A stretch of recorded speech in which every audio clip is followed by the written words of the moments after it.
గమనించాలి. దేవుడు మానవునికి ఎప్పుడు సహాయం చేస్తారు అని అంటే దేవుడు నిర్ణయించిన సమయంలో సహాయం చేస్తారు. అవునండి, మానవుడు తన సమస్యలు, తన బాధలు, తన ఇబ్బందులు, తన రోగాలను బట్టి ప్రార్థన చేసినప్పుడు దేవుడు తాను నిర్ణయించిన సమయంలో సహాయం చేస్తారు.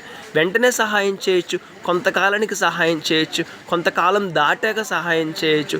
ఎప్పుడు సహాయం చెయ్యాలి అన్నది దేవుని చేతుల్లో ఉన్నది, దేవుని ఆలోచనలో ఉన్నది, దేవుని ఉద్దేశంలో ఉన్నది. ఎప్పుడు సహాయం చేయాలో దేవుడు నిర్ణయిస్తారండి. ఇక్కడ గమనించాల్సిన విషయం ఏంటంటే దేవుడు ఎప్పుడు సహాయం చేసినా సరే మనము నూరంతల ఆనందాన్ని పొందుకుంటాం.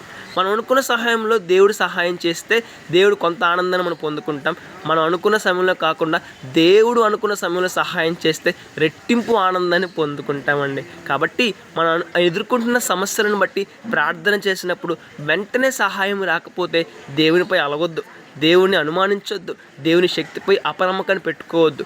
దేవుని సమయం కొరకు ఎదురు చూద్దాం, సహనముతో ప్రార్థన చేద్దాం, రెట్టింపు ఆనందాన్ని, రెట్టింపు సంతోషాన్ని పొందుకుందాం. గమనించాలి, ప్రార్థన చేసిన వారికి దేవుడు తప్పక సహాయం చేస్తాడు, తప్పక ఆదుకుంటాడు, తప్పక ఆదరిస్తాడు, తప్పక శ్రేష్టమైన ఆనందంతో నింపుతాడు. మరి మన జీవితం ఎలా ఉన్నది?